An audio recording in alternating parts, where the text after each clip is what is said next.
Hi guys, welcome back to the channel. For today's video, I'll be discussing about again Visa 189 and the point system.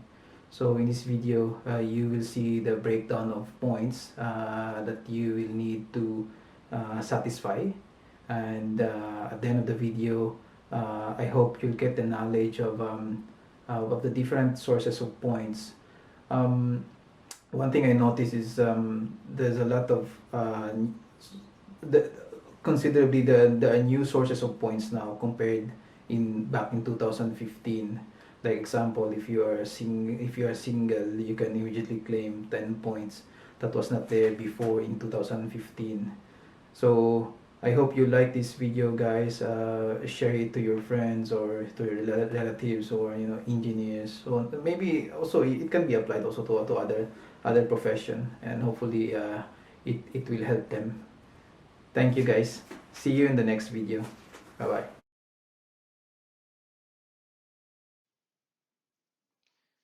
Welcome back, guys. Now we'll talk about again subclass 189 and particularly the point system for this visa. So as previously mentioned, this particular visa is actually a point tested visa, meaning to say there are certain points that you need to achieve in order to be invited for this visa. The minimum points required is 65. And now I will show you how do we actually go with the points and what are the points that you can claim. So out of 65, so they have different sources of points for this. We'll discuss with age, English language test and skills, your employment experience, your educational qualification, and if you have specialist education, if you've studied here in Australia, and also if you work here in Australia, and if you do some like official translation, language translation, and if you study in regional Victoria, we'll discuss about this later, and if you have a partner and what are the skills of your partner. So let's get through the to this, guys. Let's talk about age. So age. So we have actually age should be the major component of the points. You can see here if you are, like, we can say this is the sweet spot, 20 between 25 and 33 years old. Automatically without any effort you have 30 points. Now if your aim is, if the minimum is 65 points, you're almost halfway. So you have 30 points, and there is a limit 45 points. So you, you can see here that from as you move away from between 25 33, so your points starts to uh, decrease. So example for this, you have 25, 25 for 33 and 40 years old, and then for 40 to 45, so you have 15. But this will be balanced out with other qualifications you have. Like example, if you are, let's say you are between 33 and 40, so you have 25 points, you missed 5 points, the maximum 5 points, but probably you have other, other degrees like PhD, that can compensate. So there are others sources of points, but this is really the main one. So if you are thinking of migrating to Australia and you are between this 25 and 33 years old, I would say this is the perfect time. When I applied with the visa, I was actually in this category before, so I got easily half of my points, because before the minimum requirement was just 60. So easily I got 30. Now let's go to the language skills. So you have basically three bands. So you have competent English, in which you get 0 points.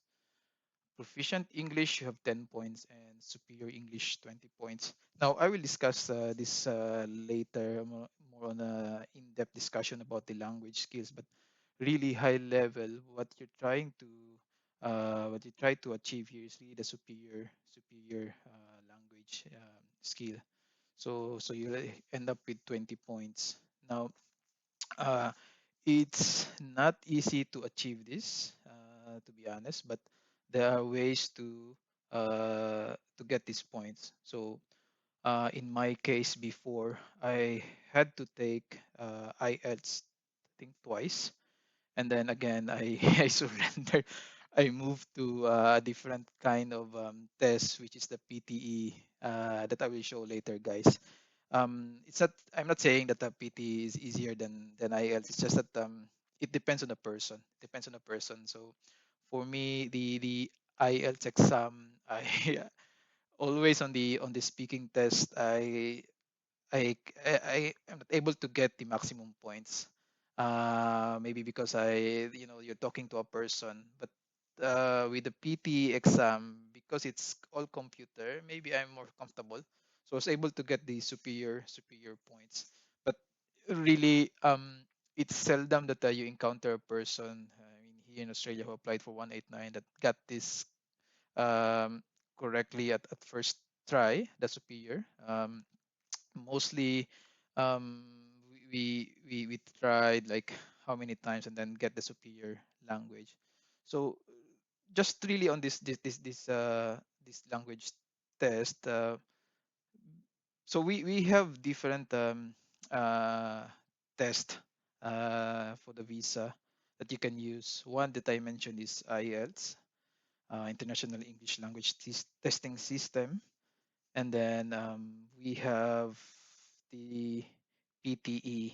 So I guess in my experience, I've used these two, IELTS and PTE.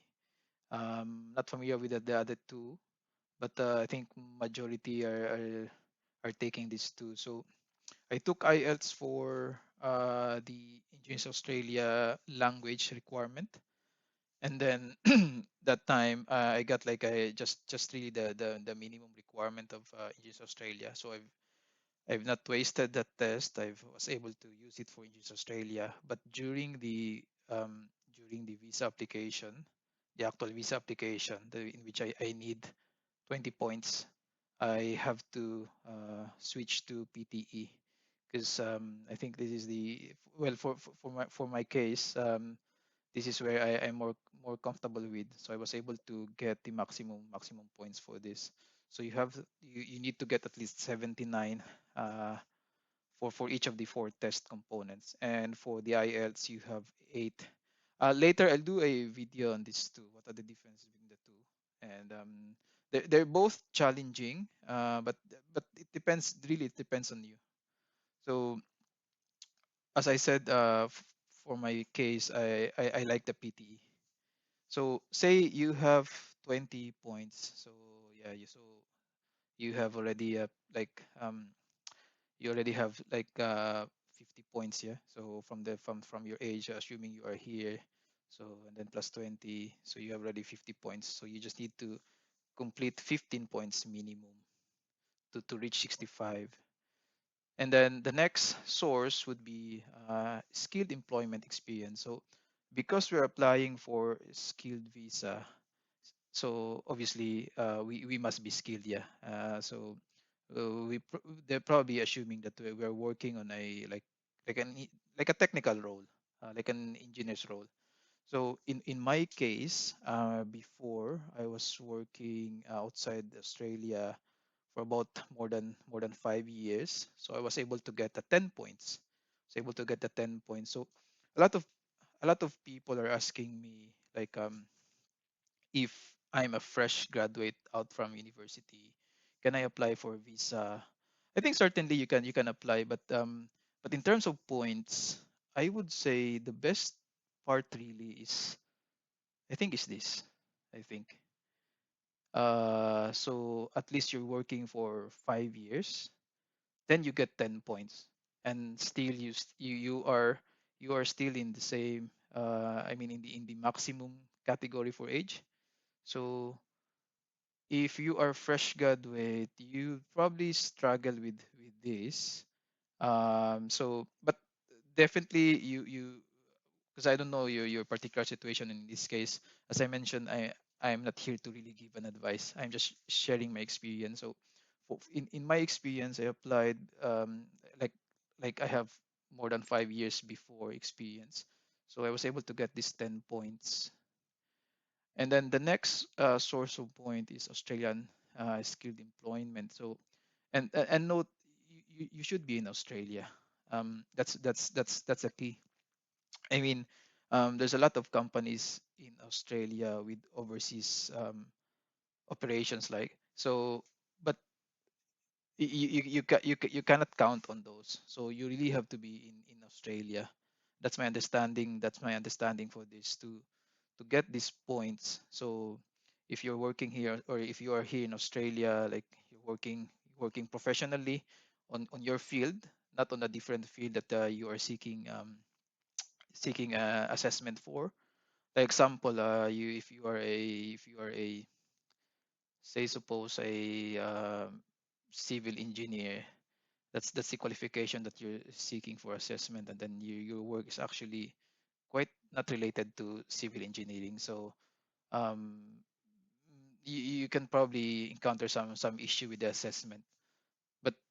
But here, if you have skilled employment in Australia, so why not use this one, and you probably get some points. In my case, I don't have this one, so I just claim this one.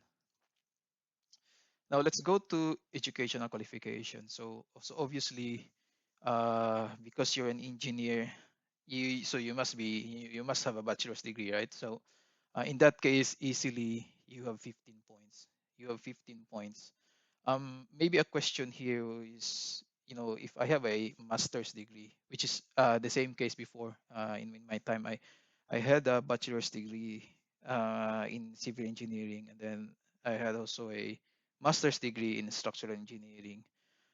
I was hoping before that I get some points, but if you look at the details of this, really, if you have a master's degree, you probably end up with this 15 points. So regardless if it's a master's degree, you'll have a 15 points.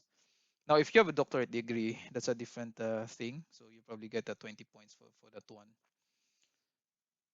But before you go uh, assume that you have a 15 points, this is the part that you need to be assessed by uh, assessing body.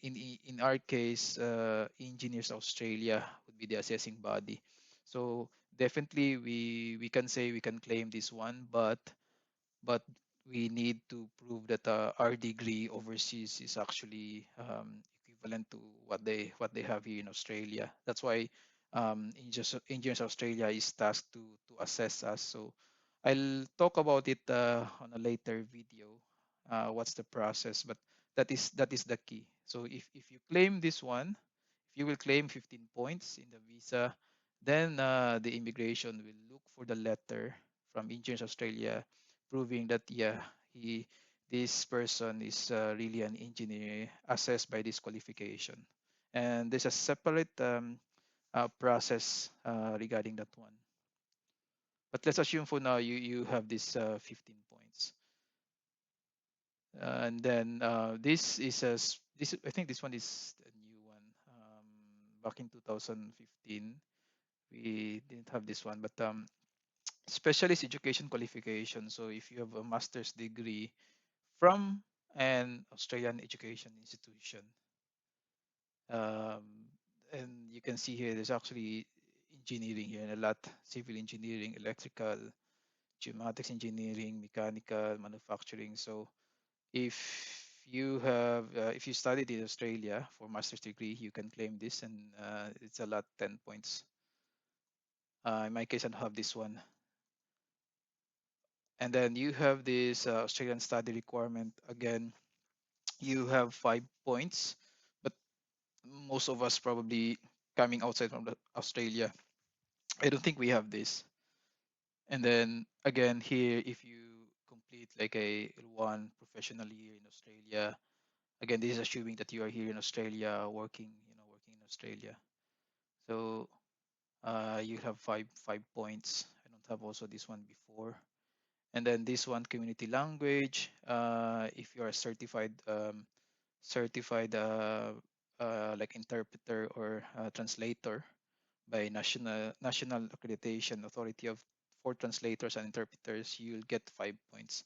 But most of us will not have this anyway. And then here, if you particularly study in Australia and then particularly in regional Australia, you'll probably get this additional 5 points. And then the last one would be the partner skills. Now, let's talk about this. So you have um, you can claim 10 points for your partner or for your spouse, but they need to be assessed as well, um, in their skills assessment body in order for you to gain 10 points. So in my case before, I wasn't able to claim this one because my wife did not did not uh, avail the assessment pathway. It's only here in Australia when we arrived that we explore this assessment of of her profession. So, but if you're really wanting to get more than the minimum 65 points, then you can explore this one. So obviously, this will entail additional expenses. But the good thing with this is your partner or your spouse will be fully assessed, and then once both of you here are here in Australia, she can then or he can then uh, work on the industry that he or she wants to. So that's the beauty of this. So, but if you're limited with resources and so maybe only one of you will do the assessment first. So that's what happened to me. I because we were limited with resources, I did the assessment and my wife followed after once we're in Australia. You can also gain 5 points, uh, but for your visa or for your spouse or de facto partner, and for you to be for your partner to be eligible, he or she must not be an Australian permanent resident or Australian citizen, and then you need to meet this at least competent English requirement. So again, she or he needs to take a language test to be able to gain these 5 points. And then the last one, which is this was not in 2015, is the additional 10 points if you are single or if your partner or Australian is an Australian citizen or permanent resident, you'll get 10 points. So that's the point system that this visa is using. Now, let's have a look in the website. There's actually a points calculator, and then let's try, and then we'll put some information, and then let's see. So say suppose you are not a fresh graduate, you do have some experience, like in my case before. So, and you are between 25 but less than 33 years old. So you put this one, and then let's assume you, you get the superior English by trying and trying and trying. Then eventually you get the superior English. Skilled employment experience, say outside of Australia, say you have at least 5 years. Same case in mine before, because you've been working for the last 5 years, and I think realistically as well, if you're applying for a visa, the visa will cost significantly, right? So you need to save. You need to save. In my case before, I have to save. I have to save for not just for the visa, but also the other expenses like the language test. You need to save for those, and also you need to save for eventually when you're here in Australia, you need some startup money. So I guess 5 years of working would give you at least enough saving to do this. So let's put for now at least 5 years. And then Australian skill employment, I have zero. So I think there's no option but less than one. So anyway, it will give you 0 points. And then educational qualification, I do have a master's degree, but again, I'm still in the bachelor's degree band. And then, do you have at least one degree, diploma from Australian education? No, I don't have. And then special education, no, I don't have. This I don't have. I did not study in regional Australia. And then partner skills. Now, say you have um okay, so um s- we can use this one, yeah. But if you're single, you can ask 5 points, because anyway, this is 10 points, 5 points, 10 points. So let's say you are just in the middle, yeah. And then professional year in Australia, no. So your total points would be: age is 30, English is 20, work experience is 10. In Australia, 0, qualification 15, Australian study requirement 0, specialist education 0, 0. Did not study in region Australia 0, partner skills 5, professional year in Australia. So your points actually 80 points, more than the minimum requirement of 65 points. And if I'm like single, can change this to 10, you'll end up with 85 points. So it's well above the required 65 points for this visa. But note that it's not that simple, because so obviously, even if you get 85 points, remember there are a lot of competition out there, yeah. So the system will invite those with points maybe higher than you, or but the good thing is you are way above the minimum points. Now it's just a matter now of proving all of these points, like definitely age, nothing to prove here. Just give your birth certificate. English language. That's the either you take the PTE or you take the IELTS. You'll incur some cost here. That time might in 2015 before.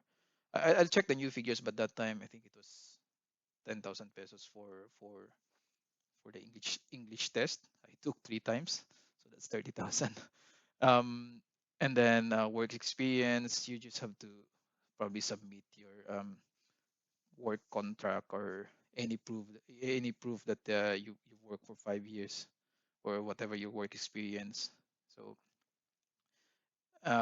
qualification, this will be coming from Engineers Australia, along with your if you're from the Philippines, then yeah, your diploma, your professional regulatory commission ID or certificate, PRC ID or certificate.